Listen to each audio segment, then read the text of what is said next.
এরকম প্রতিযোগিতায় রাজ্য স্তরের প্রতিযোগিতায় আমি অনেক দিন পরে আসছি, অনেক আগে একবার এসেছিলাম। তো দেখে খুব ভালো লাগছে যে আয়োজকরা এত সুন্দরভাবে একটা নতুন দিন তৈরি করেছে।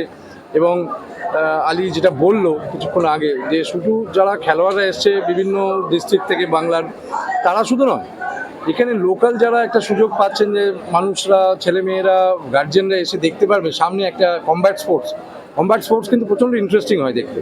মানে আমরা টিভিতে দেখি, আমরা ওই যে এক এক পয়েন্টের জন্য কীরকম লড়াই হচ্ছে, সেটা সামনে দেখা, বিভিন্ন ছেলেমেয়েরা এখানে বয়েজ গার্লস ইউথ দুটো ক্যাটাগরিতেই হচ্ছে, সামনের থেকে দেখা কিন্তু আমি খুব ইনফ্যাক্ট এক্সাইটেড যে আমি নিজেও দেখতে পারবো এটা সামনে থেকে, কেন আমাদের খুব একটা সুযোগ হয় না দেখার এটা।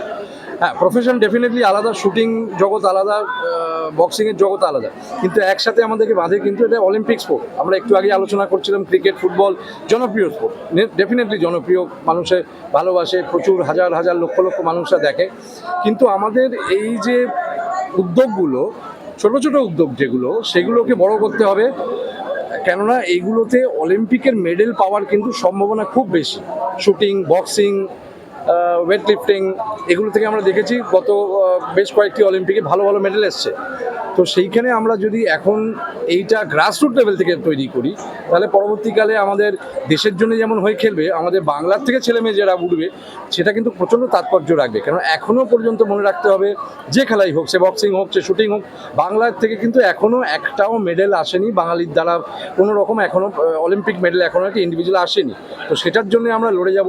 সেটার জন্য এই যেমন ধরনের যে উদ্যোগ, হ্যাঁ, progressive boxing association West Bengal করছে, এবং আমি অনেক অনেক ধন্যবাদ জানাচ্ছি যে আপনারা নতুন রিং এনেছেন, এখানে নতুন সুযোগ করে দিচ্ছেন। লোকাল শুধু ছেলেমেয়েদের নয়, বাইরেও যারা আছে তারাও এখান থেকে, বিভিন্ন এলাকার থেকেও তারা এখানে আসতে পারবে, এবং দেখে খুব ভালো লাগছে।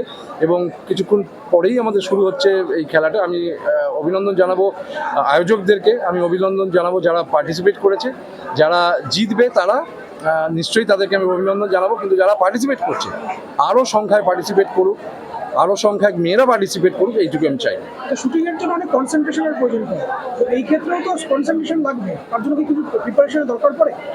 অ্যাবসলিউটলি, দুটো খেলাতেই কনসেন্ট্রেশনের প্রচণ্ড প্রয়োজন পড়ে।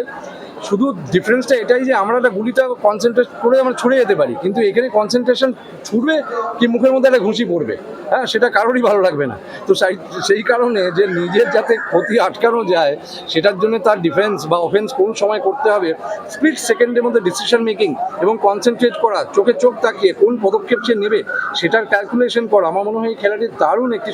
আমরা শুধু হয়তো বাইরেটা দেখি যে কেউ ঘোষাঘষি করছে, মারামারি করছে, কিন্তু তার মধ্যে যে বুদ্ধির খেলা, যে কনসেন্ট্রেশনের খেলা, হ্যাঁ, সেটাকে কিন্তু কেউ যদি ভালো করে বুঝতে পারে, তারা আরও এনজয় করবে এই খেলাটাকে।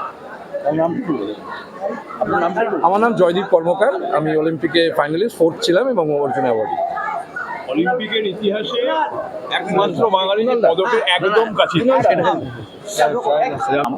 আমাদের এই বক্সিংটা 1 বছর চালু হয়েছে, বক্সিং আমরা চালু করলাম। আমাদের সারা বছর প্রচুর কাজ হয়, আমাদের সোশ্যাল কাজ বা আমাদের আধ্যাত্মিক শিবির এগুলো আমাদের চলে, কিন্তু বক্সিংটা নতুন করে হলে আমরা 1 বছর এলাকার ছেলেমেয়েদেরও চালু করলাম। আমরা চাইছি যে এলাকার ছেলেমেয়েরা উঠুক, বক্সিংটা খেলুক বা খেলাধুলা করুক, কারণ এখনকার সময় ব্যাপারটা কি, সবাই এখন মোবাইল বলুন, ফেসবুক বলুন, যেভাবে ছেলেমেয়েরা ব্যস্ত হয়ে যাচ্ছে, বাট আমাদের খেলাধুলা সবারই দরকার, সব ছেলেমেয়েদেরই দরকার, সেই উদ্দেশ্যে আমরা চালু করেছি। বক্সিংটা বলতে গেলে আমার ফ্যামিলির একটা ব্যাপার আছে। ফ্যামিলিতে আমার দুজনা বক্সার ছিলেন, বেঙ্গল চ্যাম্পিয়ন হয়েছিলেন, ন্যাশনাল খেলেছিলেন। সেই বক্সারের দিকে আমার একটা প্রথম থেকে একটা ঝোঁক ছিল, তো সেই হিসেবে বক্সিংটা আমরা এবার করেছি। ছেলে মেয়েদের প্রোটেকশনের জন্য আপনারা কি ব্যবস্থা নিচ্ছেন? চোট লাগতে পারে, তার জন্য কি কোনো বিশেষ ব্যবস্থা আপনারা নেন? হ্যাঁ, আলিপুর সর্বজনীন বক্সিং একাডেমি গত 1 বছর আগে যখন আমরা প্রথম চলা শুরু করলাম, তখন থেকে আমাদের ধারণাটা এরকম ছিল যে আমাদের আলিপুর সর্বজনীন ব্যানারের আড়ালে যেভাবে আমরা বিভিন্ন সোশ্যাল কাজ, স্পিরিচুয়াল কাজগুলো চালাই, তার সাথে কিভাবে আরও একটু আমাদের এলাকার স্লাম এরিয়ার দুস্থ অথচ মেরিটোরিয়াস ছেলে মেয়েদের এগিয়ে দেওয়া যায়, সেই জন্যই আমাদের এই বক্সিং একাডেমিটা খোলা। এবং আজকের প্রজন্ম যেভাবে বিভিন্নভাবে পিছিয়ে পড়ছে শারীরিকভাবে, তাদের সেই শারীরিক সক্ষমতাকে আরও কিভাবে তুঙ্গে তোলা যায়, কারণ প্রত্যেকের এখন সেফটি সিকিউরিটি প্রয়োজন। আজকের এই যুব সমাজকে সাহেব দাস চাইছে মেরুদণ্ড সমেত গড়ে তুলতে। সেই জন্যই এই প্রোগ্রামের প্রেসিডেন্ট দেবলীনা বিশ্বাস, অর্গানাইজিং সেক্রেটারি রাজকুমার ঠাকুর এবং প্রোগ্রাম কনভেনার সাহেব দাস প্ল্যান করছিল WBPB এর আন্ডারে এমন একটা কিছু করা হোক যেখানে বহু মানুষকে আমরা একসাথে দেখতে পাবো যারা শারীরিকভাবে সক্ষম, কিন্তু এরম একটা বডি কন্ট্যাক্ট গেমে প্রত্যেকেরই আঘাত পাওয়ার সম্ভাবনা থেকে থাকে। সেক্ষেত্রে আমাদের নিজস্ব পলিক্লিনিক রয়েছে ঠিক উল্টো ফুটপাতেই, এবং 24x7 অ্যাম্বুলেন্স পরিষেবা যেহেতু আমাদের সারা বছরের জন্য থাকে, সেই অ্যাম্বুলেন্স রয়েছে।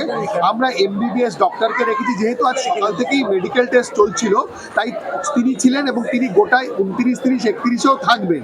এছাড়াও আমাদের সামনে যে সমস্ত হাসপাতাল বা নার্সিংহোমগুলো রয়েছে, টাচ উড কোথাও কোনো সমস্যা হলে যাতে আমরা সঙ্গে সঙ্গে এখানকার ডিস্ট্রিক্টের ছেলেমেয়েদের সেখানে নিয়ে যেতে পারি, সেই পরিষেবা আমরা রেখেছি। এবং স্থানীয় প্রশাসন যারা বরাবর আমাদের পাশে ভীষণভাবে থাকেন, সেই চেতলা থানা, আলিপুর থানা, প্রত্যেকের সাথেই কথা হয়েছে, তারাও রয়েছেন যাতে কোথাও কোনো রকম সমস্যা হলে আমরা সাহায্য পেতে পারি।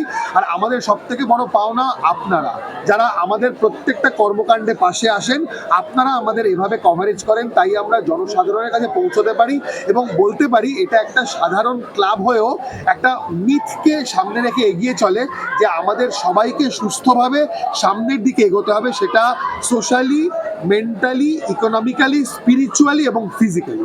কোন বছরে ছেলে মেয়েদের চান্স দেওয়া হয়? আমাদের যে একাডেমি খোলা হয়েছে সেখানে আমরা 16 থেকে শুরু করছি। তার ছোটদেরকে আমরা তৈরি করি 16+ যাতে তারা ভালো রকম পারফর্ম করতে পারেন।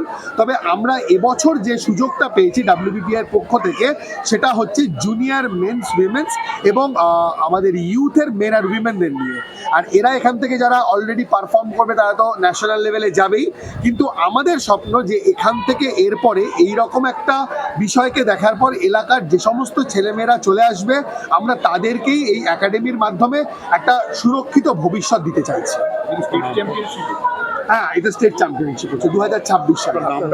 আমি কৌশিক ভট্টাচার্য, ক্লাবের সাধারণ সম্পাদক।